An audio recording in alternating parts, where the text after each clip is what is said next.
My experience with assumptions has very often been based on my appearance, my skin color, my background.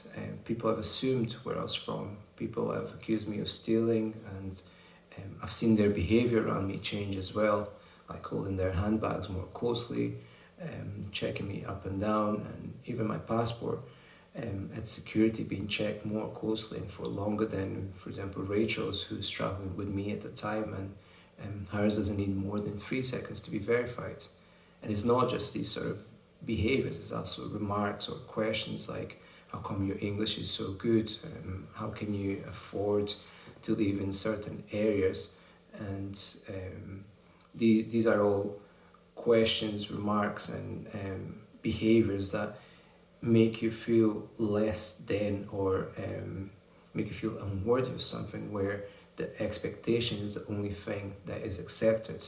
And you have to choose what you wear, you have to choose how you speak, to be seen as equal. And this happens in many places. It can be school, workplace, your neighborhood, church, public transport.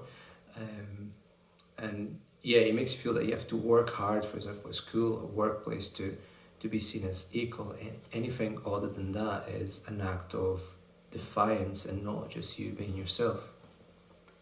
In general, I would say assumptions made about me have usually benefited me, and have always been fairly and well treated based on my appearance.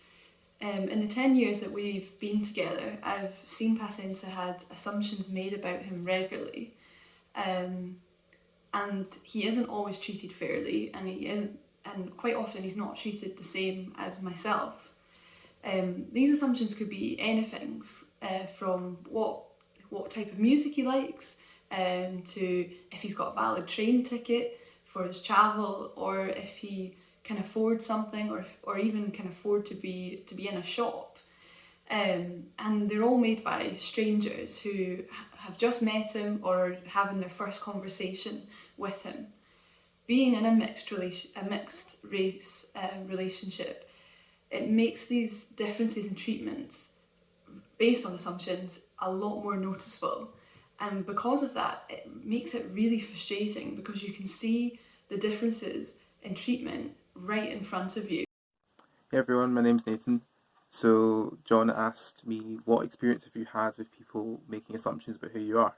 I have a list, I'll try and be quick. One of the first assumptions that I don't speak English well, um, or that in my speaking French is based on lineage rather than just learning it at school like anyone else. Another was that I wasn't born here, or wherever I was born, it's not here, as in not of the majority culture at that time, and or by default that I'm from Africa anyways. I was born in Belt Hill. And for others, there's that my surname being different entitles people, I guess, a right to not really try pronouncing it. I've had people just add vowels however they feel like it. So my last name is Epimola, I'd get Apompolu, Epidemio. We've got all these very, very weird, strange pronunciations that you can just tell people just haven't bothered with. And I think one that has intrigued me for a while is that a lot of people have assumed that black people are one of two things, and it's often been said in this term, "Oh, you're not like the others." So, for instance, that some people have jokingly said that my understanding and enjoyment of so-called sophisticated, see, Eurocentric cultures makes me, quote, a white man in a black man's body, or that because I have a stable, loving family and am well educated, or I've assimilated into majority culture, etc., that I'm not like the other people that they assume to be immigrants, assume me to be the same. Um, or in that same vein, they simultaneously refer to others, suggesting that, or those that haven't learnt to speak English very well, or um, don't work high-paying jobs, or don't seem to be well educated, and that seems that as much as it's obviously a race-tinged slight on that group of people they're referring to, it also to them suggests that I am an outlier to that sake as well. So that's just some of them, but as I said, there's far more than that. There's a list. So John has asked me to answer a couple of questions about unconscious bias. And the first one is, what has my experience been of people making assumptions about who I am? And the experience that actually came to mind wasn't an experience that was about me personally. It's about when I was with my dad. So it's maybe cheating a wee bit, strictly speaking. It was an indirect experience, but maybe it feels a wee bit stronger for that as a consequence.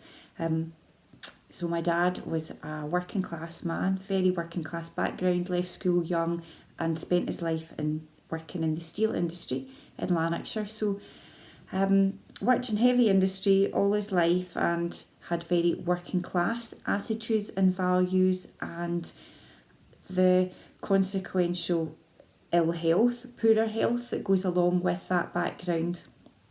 When his health started to fail, I would often go with him to the many hospital appointments that he had to have, and sometimes the doctors were lovely and were able to just really establish a rapport and have a good conversation with my dad. But I can remember one time, so sometimes they weren't, and I remember one time in particular where the doctor that we went to see was really quite condescending and really quite rude towards my dad, and felt quite upset by this. I felt that my dad had been quite judged within this consultation, and that someone had mistaken an absence of a further education, a university education, for a lack of intelligence in someone, and had mistaken poor health for just a willful neglect of their health.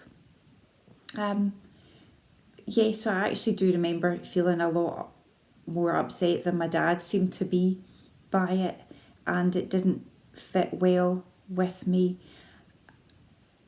I don't know the underlying reasons for the doctor's beliefs. I don't know if that would have been a conscious bias or an unconscious, of whether it was just old-fashioned snobbery, whether there was a cultural thing, or whether there was some sort of class issue that the doctor had that made him act like that with my dad or be rude to someone. The Bible cautions us against that approach, taking that approach with people. I like the verse in 1 Samuel chapter 16 verse 7. It says, "But the Lord said to Samuel, do not consider his appearance or his height, for I have rejected him. The Lord does not look at the things people look at. People look at outward appearance, but the Lord looks at the heart." And I like that. We shouldn't be judging just by mere appearance. Bias can have an effect on an interaction for both the giver and the receiver of the judgment, and I think that not meeting my dad on equal terms and not being able to establish a rapport with my dad, I feel like ultimately it was the doctor who lost out on that one. I like the quote that the author Maya Angelou has. She says, "I've learned that people will forget what you said, people will forget what you did, but people will never forget how you made them feel." I think we could see people as individuals and not try to categorise or group them. If we took time to get to know people and find out who they truly are instead of who we think they are based on what category we think they fit into. I think that we're all guilty of making assumptions about people, and quite often we don't know we're making those assumptions. I believe it's on all of us to bring those unconscious thoughts into our conscious, as when we're aware of them, that's when we can change them and we can try and see people for who they really are. I think asking ourselves if there's ever been a situation where we've assumed something about someone or said something that has or could have made someone feel judged based on their race or background, and working towards changing that view by getting to know all individuals, who they are, what their background is an important step towards such community. So John also asked, what one thing can we do to build a community that values individuality and difference? guess from where I sit, I'd probably say put the long yards in, essentially, to stop assuming, allowing the brain to kind of default to presumptions which aren't often historically accurate anyway. But I think more so than that, treat everyone the same, i.e. that we're all fearfully and wonderfully made by the same God, and that includes our race and our diversity and everything within that. You know, God made man and said it was good. It didn't say it was good if you were of a certain race, or good if you were of a certain culture or background. It said it was good, and that was the period. So I can't answer that question without giving a wee bit of background to my answer. So a few thoughts on my reflections on this. I think it's hard for people to differentiate between conscious bias and unconscious bias. We might deny that we have biases or think that we don't, but if we're really honest with ourselves, there are always biases that we carry to some degree, and just because an attitude or a belief that we have isn't openly acknowledged does not mean that we don't believe it. The values that we have often just come as part of the world that we've grown up in or the world that we come to live in. And I think as Christians, I wonder, do we ever pause to consider why we have the values that we do or why we do things in certain ways? I think that the evangelical church, we have many cultural attitudes, a lot of routines and practices that come with being part of a church community or having our faith beliefs, as well as other routines and practices that come with the country that we live in, the country that we grew up in, or even the house that we came from. So our beliefs and our habits are challenged when we step outside of our comfort zones and we meet people from other cultures or social circles or groups. And I think that when we look beyond our own world and